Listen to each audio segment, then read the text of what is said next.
This is your reality check.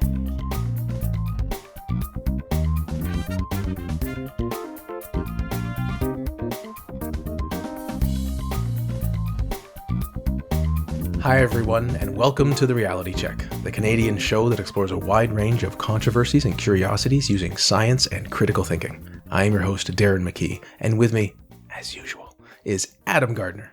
What's up, cuboids? We have a great show for you today.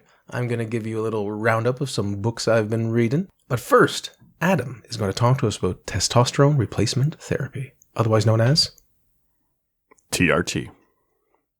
Not to be mistaken with TRC. Or Mr. T. I pity the fool who takes hormone replacement.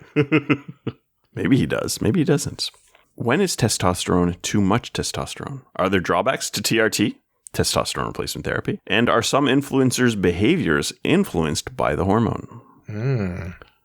Darren and I recently got sent a video by a friend of the show, Mike. He's a listener we frequently chat with. It was an investigation by researcher Scott Carney in which he made some interesting claims about TRT that I thought were worth looking into. It paints a picture which suggests that a lot of companies are preying on men to sell them testosterone replacement therapy that they don't need, which has negative effects for their health. But beyond that, he dives into some other things about some male influencers. So let's look at this trend more generally first. There's a lot of information and likely some misinformation about testosterone. One claim I often hear, for example, is that testosterone levels in each subsequent generation are dropping. I wonder if this was even true, and if it was true, why? The usual culprits are things like microplastics and other hormone disruptors in the environment. First, the question is that even true? Is this even a trend? So poking around, I saw a lot of research which mentions this claim, and it does seem to be true to some extent, probably a more limited extent than some people are stating. Testosterone is going down in men, and the cause of that is unknown. Or maybe it's more accurate to say there's no single cause, but there are likely just many factors that are contributing to this. Yeah, we don't want to have the single cause fallacy. Absolutely. So age is a huge one, and I was surprised that the first thing wasn't to just control for that. People live longer. They live longer than they used to. 20 years ago, the average age was younger. Testosterone reduces with age. Average testosterone decreases as populations are, on average, older. True. Also, if you're dead, it goes to zero. That's true. But you can control for age, and when you control for age, it's still going down. Okay. But that is surely a factor. Obesity. Many people in many countries are big. So this is, people focus on this being an American issue, but is a worldwide issue. It very much is, yes. Testosterone decreases with excess weight, but you can control for BMI. And when you do, testosterone is still going down. Mm-hmm. So there are other factors that can be considered. So age and weight are certainly factors and a reason for which it goes down. What's the remaining bit when you control for that? I don't know exactly, but it's still going down. What are other potential factors? So diet is one. Obviously, diet leads to obesity, but diet otherwise can affect testosterone. People are not eating enough raw liver. Basically. So there's some common ones that are blamed, right? People blame seed oils. I'm not going to say whether or not seed oils is actually doing some hormonal effect, but that's one thing that people say. But there's a lot of things in our diet that could be contributing to changes in testosterone, positively or negatively. Levels of exercise and sedentary activity is also a factor. So beyond obesity, just being sedentary can affect it. So maybe two people with similar BMI, but one is more sedentary than the other, could have different testosterone levels. So even when you control by, say, BMI, that could be a factor too. Drug use can also be a factor. Either prescription or non-prescription drugs can definitely affect it. And other environmental factors. So that's kind of vague, but there's just a lot going on. Usually if someone's got a bone to pick or they're trying to sell something or they're trying to make a certain point, they will kind of clue in on that thing and kind of be a little more single cause about it and say, oh, okay, it's microplastics and that's the problem. Or, seed oils was a big one, for example. There's a lot of things like that. Just as a quick aside, testosterone is obviously a hormone that's very famous and popular, typically linked to puberty and aggression, especially in men, but it's not really that simple. It really depends a lot on context, and a lot of the popular conceptions are directionally true in some ways, but not as true as one might think. I want to recommend the book T, The Story of Testosterone by Carol Hooven. She was a prof that studied behavioral endocrinology and the evolution of sex differences in humans. And it was a great book talking about different personal stories mixed with science. And again, just sort of highlighting that just because you're having more testosterone doesn't mean it's going to be more aggression.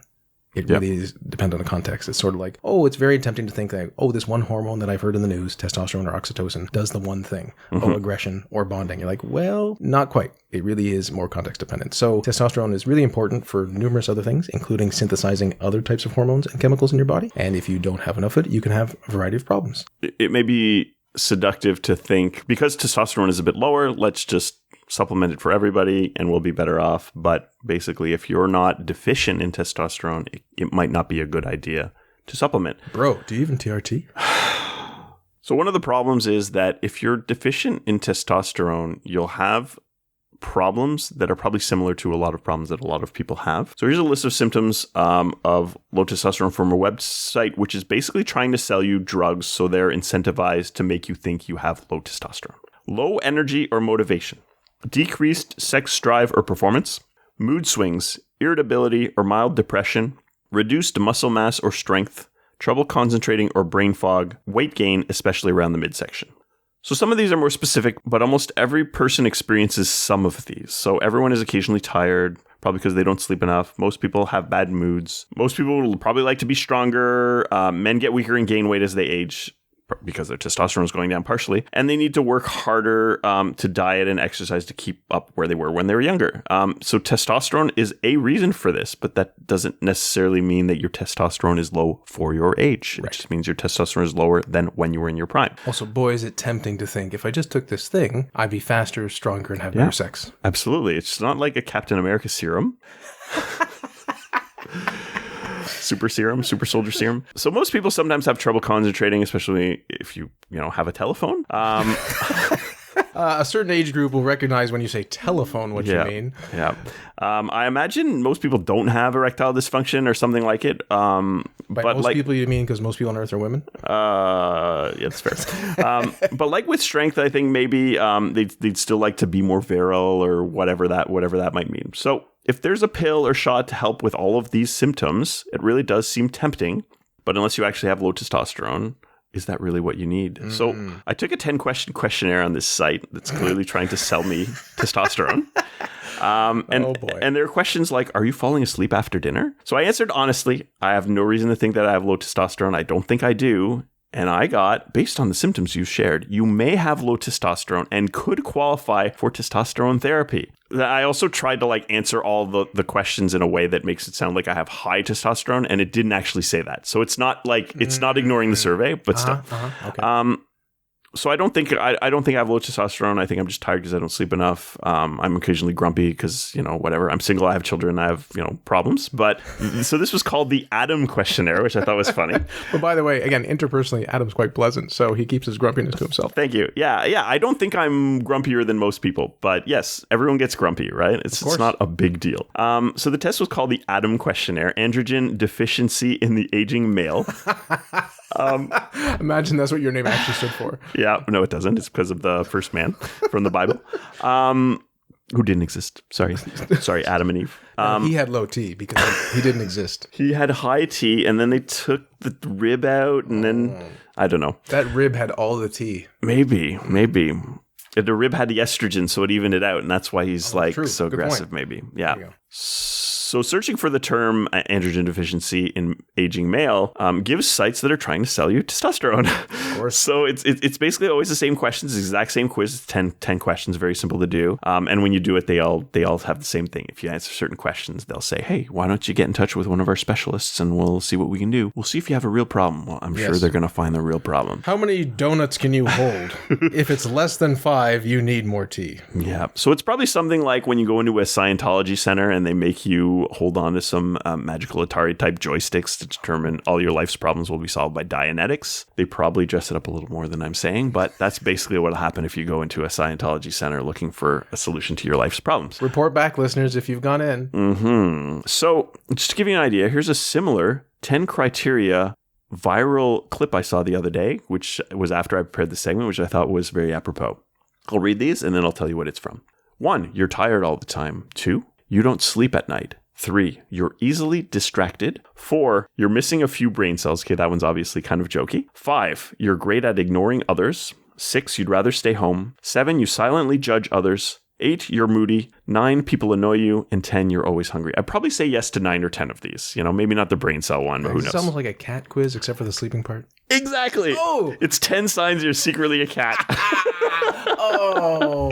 Okay, what's the line? You don't sleep at night? Is that what it says? Yeah. Okay. Because cats always up at night, yeah, right? Okay. They're nocturnal. Because I was like, this sounds like it could just be, why you're a cat. Mm-hmm. That's so this is like, so maybe there's something going on that is causing you to answer poorly to some of these questions, but it's maybe not testosterone. Maybe you're depressed. Maybe it's anything else. Are you saying cats have low T? I don't know what testosterone breaking news. That's Adam is saying cats have low T. Well, to be fair, we do castrate most of our male cats. So yes, I think most domestic cats have low testosterone. Way to turn my silly joke into something kind of sad. I'm just saying. Yeah.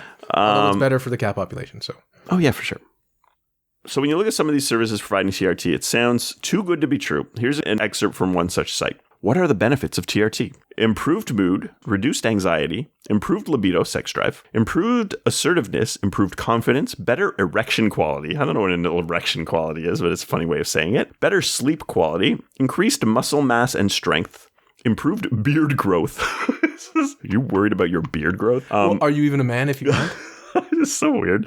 Better vascularity and blood supply, which reduces risk of diabetes and can even reverse mild type 2 diabetes. Deeper and more stable voice, improved bone density, improved cognition, including memory and mental acuity, reduced all-cause mortality, so deaths over time period compared to men not on testosterone replacement therapy. So this is surely appealing to many men. That's a magic pill that's going to solve all my life's problems and just make it better even if I don't have a problem. Sounds good. How much? But that's not really how it works. So in cases of hypogonadism, so a condition where males don't produce enough hormones for normal development, TRT is necessary. This can occur at birth or later in life. It can be the result of injury or disease later in life. Occurring during fetal development, this can lead to someone with male chromosomes having underdeveloped sex organs, female sex organs, or ambiguous genitalia. So this can be some cases which fall under the umbrella term of intersex, which I think is a concept which is widely misunderstood and wielded by bad actors of various political affiliations to argue a certain worldview. But it is absolutely a real thing, and that is one cause of it. If it occurs before or near puberty, hypogonadism can inhibit gain of muscle mass, deepening voice, growth of body hair and facial hair, and growth of penis and testicles. When it occurs in adulthood, which is likely the kind of thing that makes someone a candidate for actual TRT, we're talking about the kind of symptoms we mentioned before, right? You're tired and low sex drive and stuff like that. So in these cases, supplementing testosterone can mitigate these problems. What is not clearly demonstrated, however, is that in adults with normal testosterone levels for their age, supplementing testosterone will have benefits. So this idea seems to be that as your testosterone drops as you age, you just top it off a bit, you'll basically avoid those problems. And the evidence doesn't seem to bear this out, or at best, it's inconclusive. So the right thing to do is to talk to your doctor, who will measure your testosterone, and if that testosterone level isn't within what is considered normal for your age, they might recommend supplementing it. The wrong thing to do is to go through one of these companies that intends to sell you stuff. They'll put you in touch with a doctor who's incentivized to put you on testosterone to make money and get you hooked for life. In both cases, there are potential side effects to TRT. But in the case where you actually need it, it will counter the negative health effects, and it's kind of be worth it. Mm-hmm. In the case where it's not necessary, well, you'll have negative side effects and maybe some mild benefits, and that may be less worth it. So in that case, I would say the positives probably don't outweigh the negatives. I'm not a doctor. Don't take my word for it. Listen to a real physician, not a physician you find on some kind of sketchy website or that advertises, on some podcast. Now, the main side effect, as the video suggests, is that it affects your long-term ability to produce testosterone. So basically, you do TRT when you don't need to, and you'll have to continue to do TRT for the rest of your life to maintain normal testosterone levels. I think realistically, it might have been slightly overstated in the video. There seems to be methods of weaning off of testosterone and going back to producing it naturally, but I think that absolutely is a problem. I think it happens to some people, and it probably depends on how much you're taking and things like that. Basically, shrinks your testicles and your body is producing less testosterone because it doesn't need to, and it kind of gets used to that. Use it or lose it. Mm-hmm.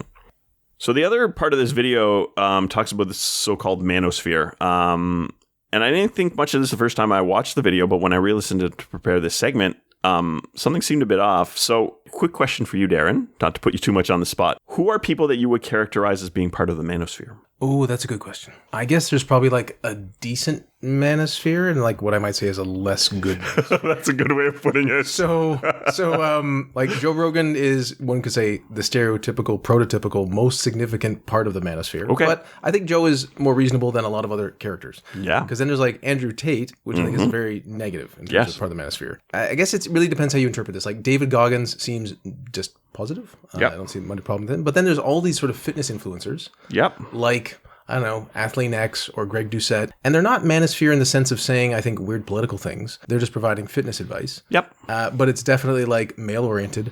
And at least with Greg, he's very open to taking hormone replacement therapy. Yep. After taking steroids and whatnot. So let's see. I think there's a lot of people, like I might know their names if you mention them, but Yep. I don't watch their videos. Sure. So anyway, that's Same. what comes to mind. I guess there's a lot of like maybe Dark Horse related podcasts and those people, which is less manosphere. Oh, what's it called? Whatever, this terrible podcast that I hate so much. Oh, I always see clickbait clips of that, and it enrages me. Yeah, so that It's is the worst. We are not a fan here at the show, apparently, if we're referencing the right thing. No, it is called Whatever. Yes. Yeah, and then there may be some other sort of people that may say some useful, interesting things, but with a side of things that I think are not quite true or actually useful. Sure. So the ones that are mentioned in this video are, and I'll just list them. I don't know all these people. Joe Rogan, Dan Bugnino, Ben Shapiro, Lex Friedman, Aubrey Marcus, Lewis House, Stephen Bartlett, Brian Johnson, Andy Griselda, Peter Attia, and Tim Ferriss. So I'll admit I don't know much about a lot of these people. I occasionally listen to Joe Rogan's show. I follow what Brian Johnson's doing with his longevity stuff. So I read Peter Attia's book was great. And Peter Attia also seems quite good. But yeah, he is very much linked with some of these people, including like Andrew Huberman, right? Yep. Who I think is less credible than Peter Attia. Yeah. So a lot of these names are totally new to me. Even looking them up, I didn't really recognize them. But it seems that these are just kind of like guys who have podcasts that guys listen to, right? Yeah.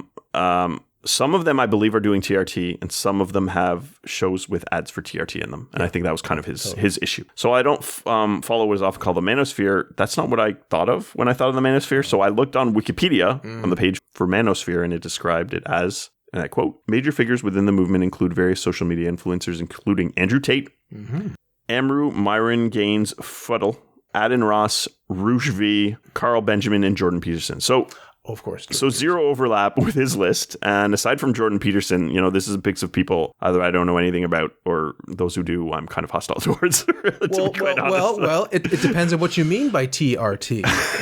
I mean, is the first T different than the other T?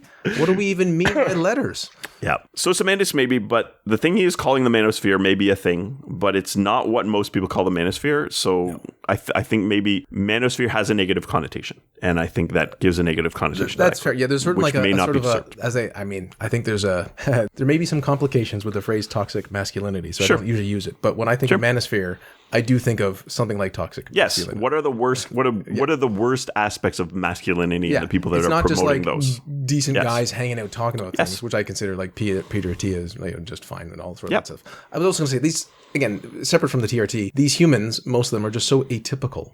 Yeah, it's hard that's to, fair. That's fair. Like, so Peter Attia may not be on TRT, but like we learned from his book, he swam for 10 hours. Yeah. And he thought, I could be in better shape. And you're like, what? And so just take that nugget for whatever you want and do with it. But you're like, right, okay, you have anomalous humans that are not representative, that it's hard not to look up to because they do all these things. Yeah. And it's just, it can be inspiring, but it could also be, depending, perhaps demoralizing if you're trying to actually achieve what they achieve. Yeah, I think anyone with a podcast that is as popular as theirs is highly motivated, right? Like, we could be more motivated and maybe the podcast would be more successful, I think we're decently motivated, but listeners, it's our fault we're not more successful, but we also blame you for not sharing our show more. If I took tea, I'd be more motivated and we'd have a better podcast. So that's actually kind of the point he's making. So this is kind of the point of the video. An interesting idea. I think it has some merit. I'm not totally convinced, basically. Taking testosterone alters a person's personality. I agree. That is true. If top influencers are all taking testosterone, it will affect the way they're communicating. So this is likely true. I don't know if they're all taking testosterone. So,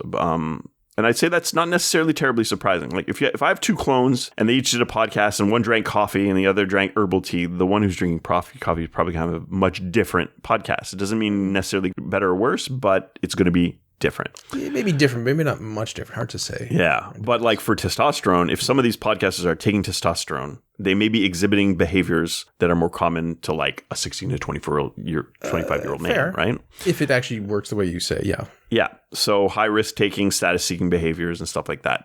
This is the point he's making in this video. Is that good or not? Well, that's debatable, but the idea is it's influencing the way they communicate and the style of show that they're going to make. Okay, but the claim here then, though, is taking TRT when you don't need it will still cause these so-called positive effects. I believe so.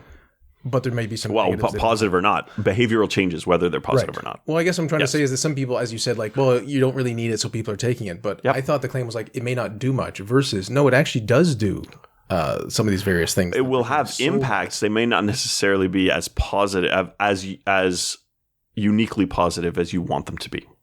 Well, I understand. So the positive, the mild positives may come with more negative effects. So yes, it'll change your personality, but these aren't necessarily positive personality changes. They're just personality changes. Yeah, I guess I was thinking like a lot of people wouldn't mind being, I don't know, we'll say less wise. Yep. If they have a lot of benefits of like an 18 to 24-year-old. Sure.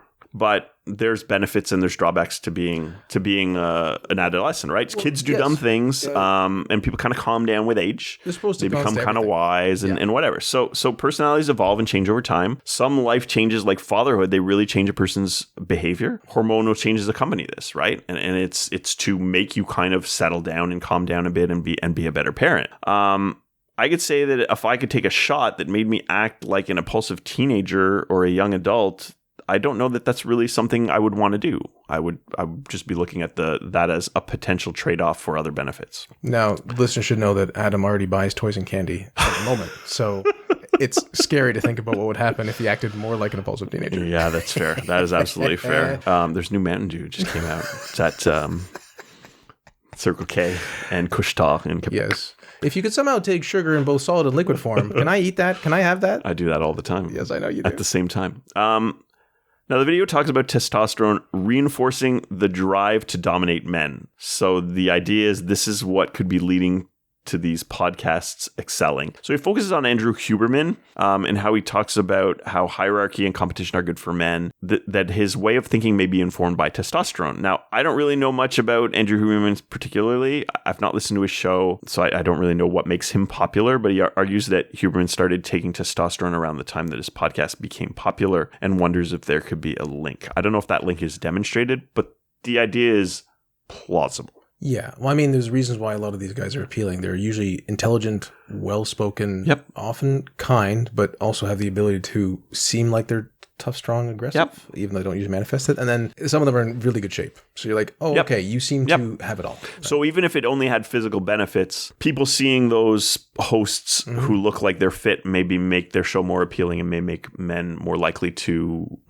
pay attention to that message. Yeah. So basically, he says that Huberman overstates his expertise and seems to suggest that this is common amongst the people he calls the manosphere. Not who I would call the manosphere, but these men who make podcasts for men. I mean, Huberman does do that in some ways, yes. Sure. So testosterone causes an image that these influencers might want to sell to their audience, and then the audience would maybe watch to want to be like. That's kind of the idea. I think there's plausibility to the idea that testosterone is making some men manlier and that some men who are drawn to a masculine image may find that appealing. I don't know if it's very clearly demonstrated. This is the idea he has. Are these people already just masculine, which is why they're drawn to the idea of taking testosterone, which makes them more masculine, but they're masculine tendencies in the first place is what makes them appealing? I don't know. It could be a mix. I think some of these people were, obviously Joe Rogan was very successful before he took testosterone, if he's even taking it. Correct. Right? But to what extent did these people have, say, naturally higher levels of T to begin with? Maybe. Maybe not, right? It could just be like, oh no, they're just the type of people who are highly motivated, highly engaged, very curious, and also exercise a lot, which is going to be appealing to lots of people for obvious reasons. Yeah. So like I said, I don't know a lot of these people. I do know a bit about Joe Rogan. He doesn't seem to fit what he's describing. So he doesn't go on about status competitions. He doesn't seem to be advocating for sort of like zero-sum competitive games. He openly advocates for things like bringing all his competitors up rather than competing with them instead of bringing people down. He doesn't seem to overstate his expertise. He has expertise in things like basically stand-up comedy, martial arts. If he's usually fairly humble if he has a guest on that's talking about something else. right? So he's and that's his style. He's not confrontational. He's not challenging. He doesn't pretend to be the expert on a topic. No, which sometimes leads to huge problems because Absolutely he's not does. challenging enough. Absolutely does. So I wish he'd push back sometimes, but it's just his style, and his style is probably why his show's convincing. So if he was doing a show that was more in my style, well, I have a show in my style, and it's popular enough, but it doesn't get JRE numbers, right? It's not comparable. Not quite.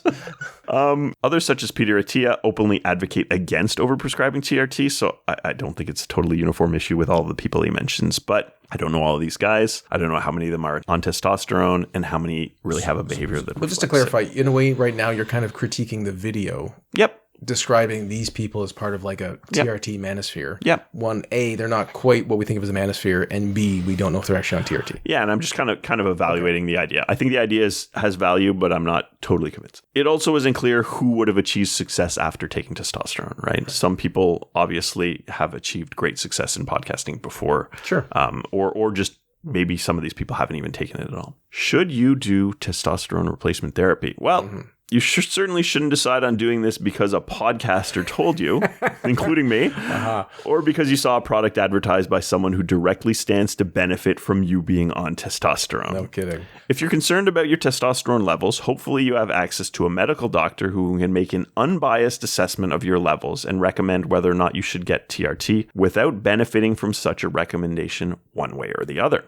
As for testosterone's effect on some particular group of men who podcast for men, I think there's likely some significant number of so-called influencers who are taking testosterone and that this is likely affecting their personality and the type of content they generate. Whether that is responsible for their success or fundamentally shaping the type of message that men are consuming isn't really clear to me one way or another, but it's possible.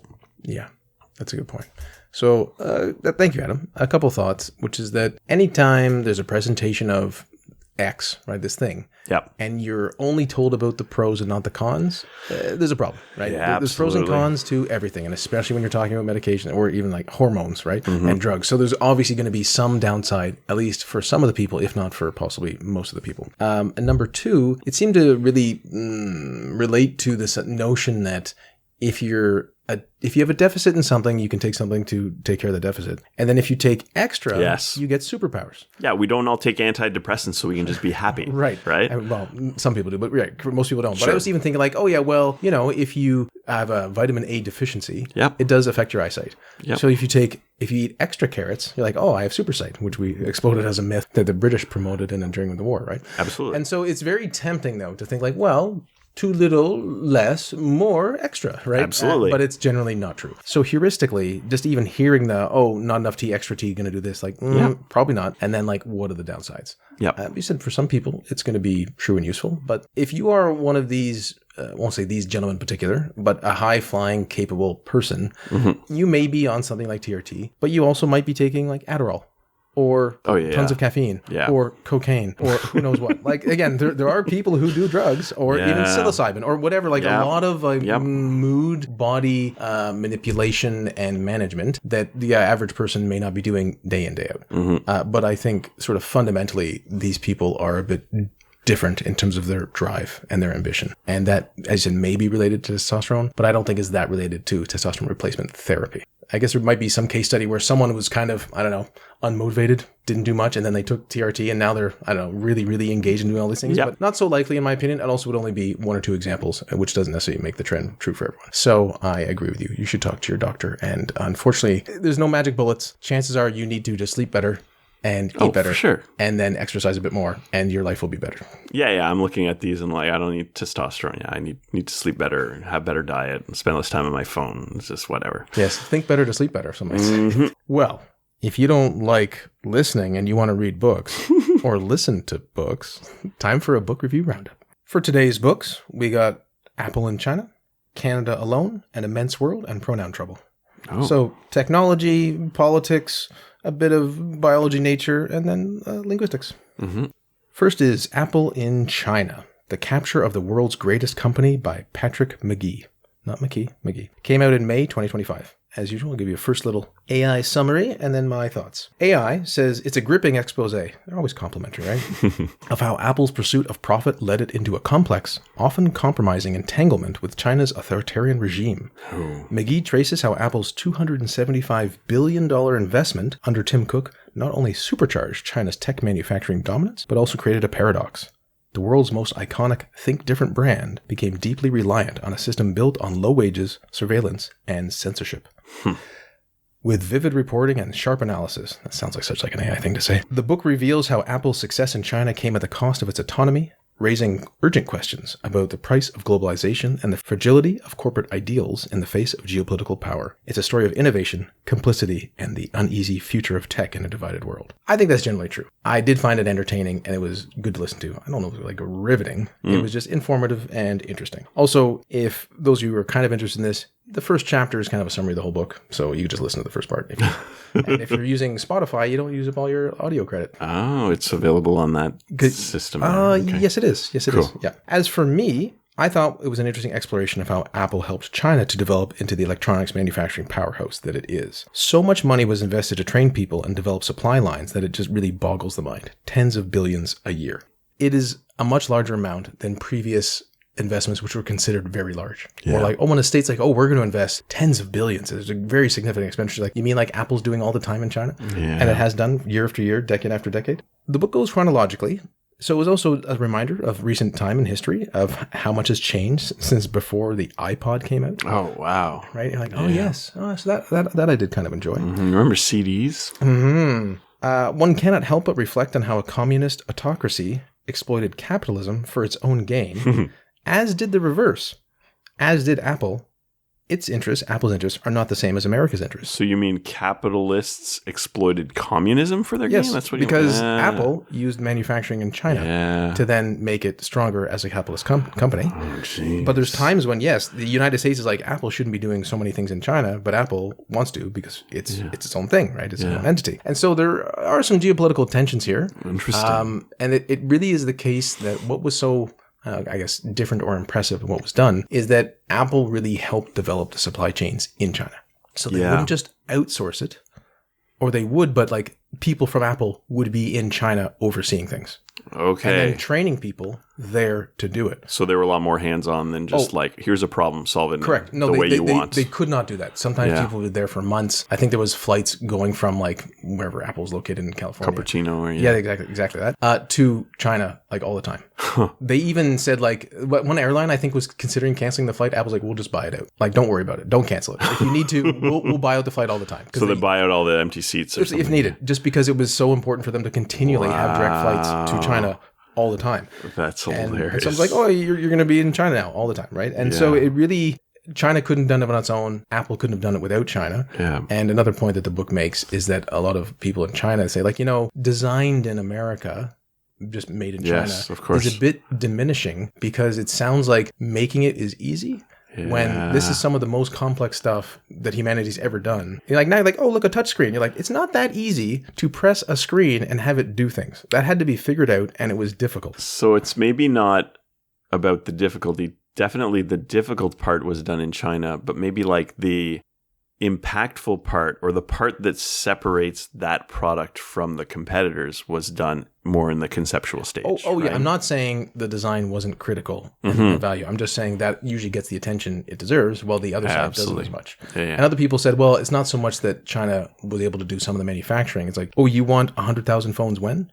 And that was the big difference. That it's different if they're just making a small amount of things, but it's just a very different world, right? We don't typically in North America, the West, like, you're trying to build something. There's an issue with it. Say the screw is now the wrong size. Now what? Well, in China, you text someone, and the next morning there's 1,000 of the size you need.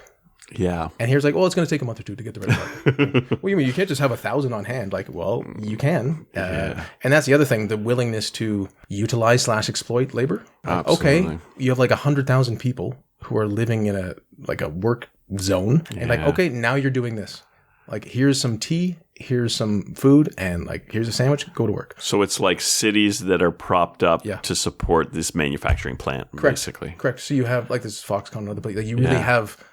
not total control, but a lot of control over like 1 to 200,000 people. Wow. And you can just direct them like week to week, just like, okay, now you're doing this, right? Yeah.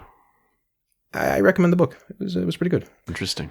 The next one, Canada Alone, Navigating the Post-American World. Oh, boy. This came out in 2023. Oh. Yes, by Kim Richard Nossel.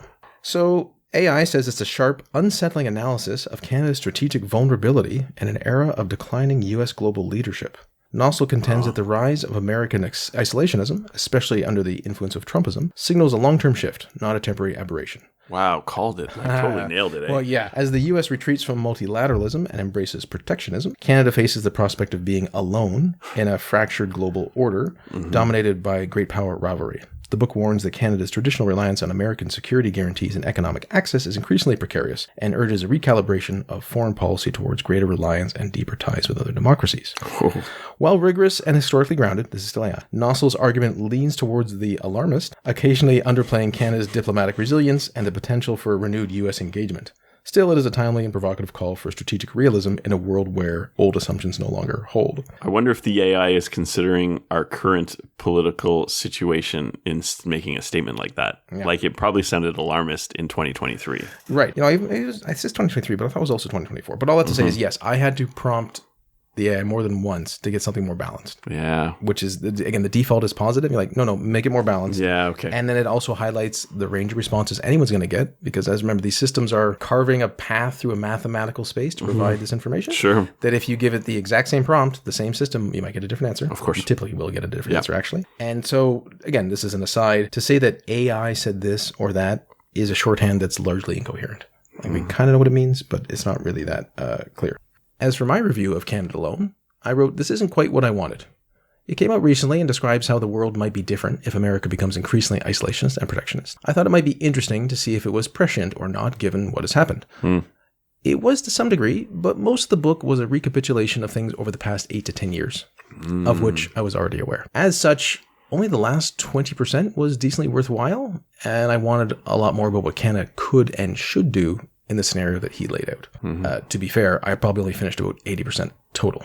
Kind of listen to the first chunk, scrub through a bit, listen to more, then listen to the stuff that was most interesting at the end. So it is impressive. And, again, the AI thought it was alarmist, but no, it wasn't at all, given all the stuff that Trump has said in this calendar year. But yes, too much of a setup versus what should be done.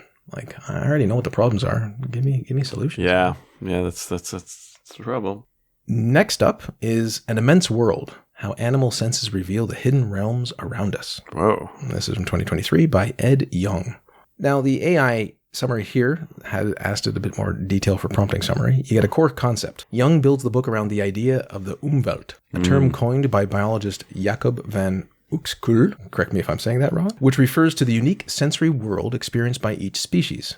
Every animal lives in its own perceptual bubble, shaped by its evolutionary needs and sensory capabilities. Yeah. As for structure and themes, the book is organized by sensory modalities rather than by species, and Young examines how animals perceive smells and taste, such as catfish with taste buds all over their bodies, light and color, such as the mantis shrimp with hyperspectral vision, sound and vibration, such as elephants detecting seismic signals, electric and magnetic fields, such as turtles navigating via Earth's magnetism, and pain and touch, including the evolutionary role of nociception, which is like just pain. Fancy way of saying pain. Philosophical undertone. Young emphasizes that no sensory world is superior. Each is exquisitely tuned to its bearer's survival. He urges readers to resist anthropocentric thinking and instead appreciate animals on their own terms. You gotta just accept people for who they are, including animals. Scientific rigor and storytelling. The book blends cutting-edge research with vivid anecdotes, like scallops with 200 eyes or bats that shut their ears mid-echolocation. Cool.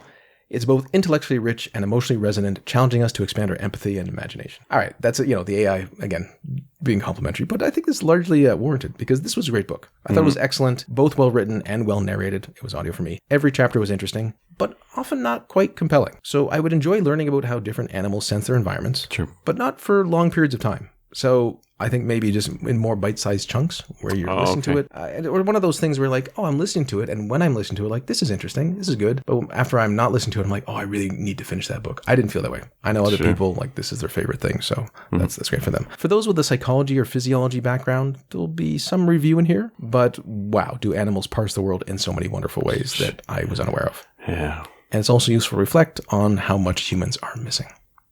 Oh, yeah. We're very limited in what we can observe about Right. the world. Eh? Totally.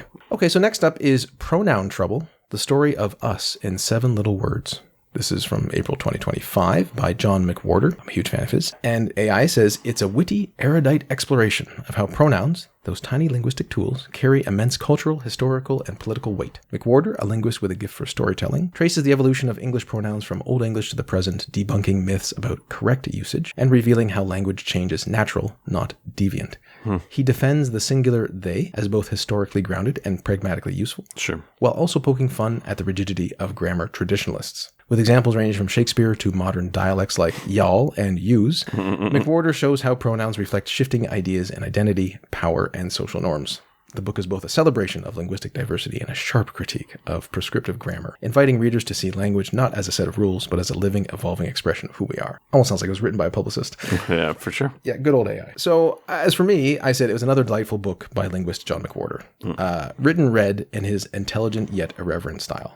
If you are going to experience this book, I do recommend the audio. Sure. It's He not reads that it? He does read it. He has a very amusing way of communicating things, and some of the pronunciation of certain words do benefit from him saying it. And it's just more entertaining. Fundamentally a descriptivist, his amusing jabs at historical prescriptivists were entertaining, as were his quirky asides and comparisons. By this I mean most linguists are just trying to describe how people use language, Sure. not how they should use it.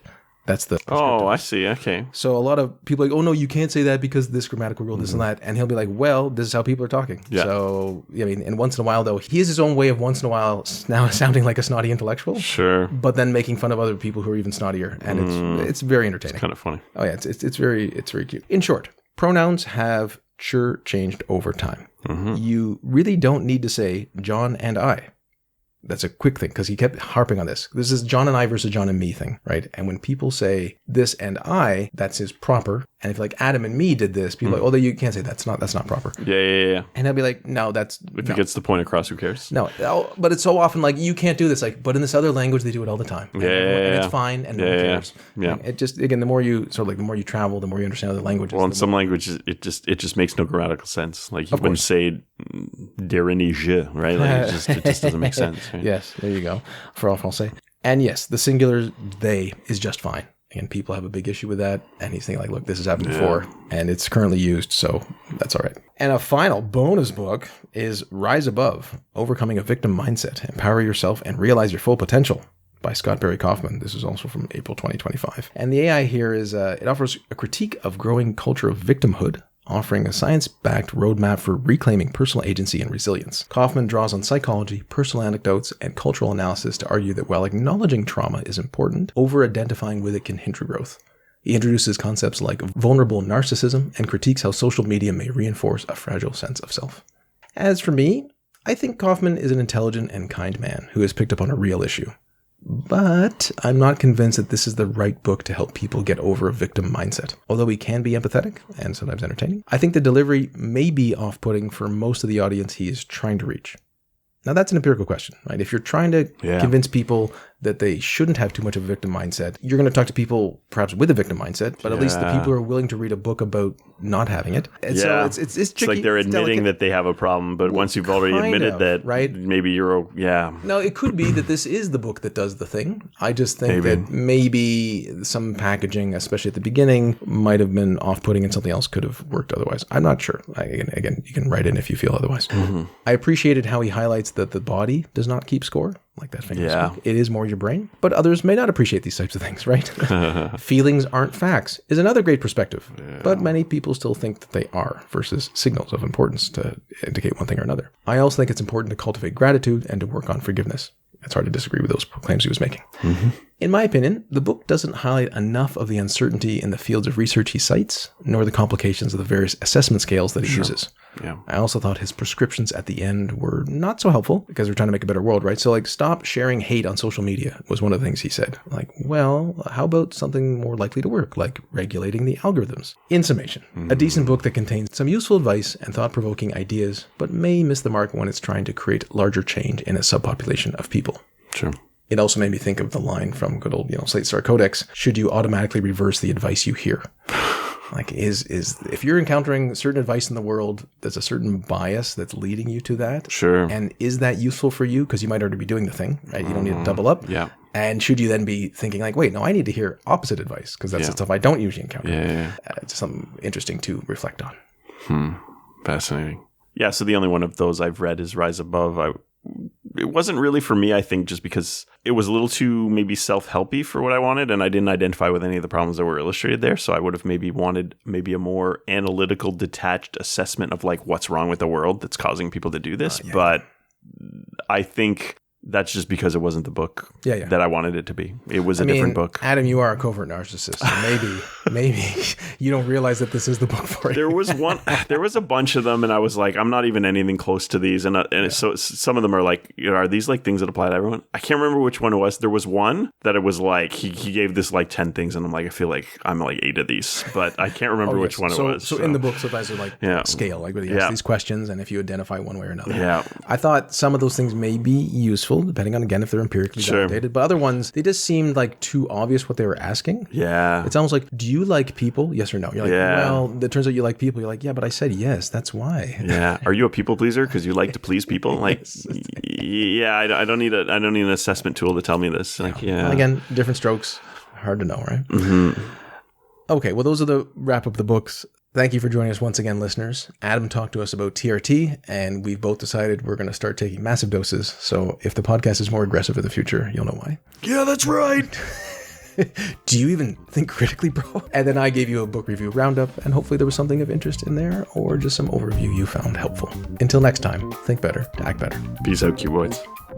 For show notes or to discuss this episode, visit our Facebook page and website at trcpodcast.com. For general inquiries or to send a topic or parody suggestion, email info@trcpodcast.com. Help support the show by leaving a review on iTunes and liking us on Facebook. Follow us on Twitter at TRC_podcast.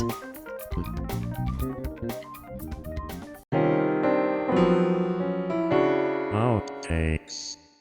Adam talked to us about TRT and how, I don't want to say something funny or accurate. Both. No, funny. I thought about it. That is We've had enough accuracy for the show. That is so funny.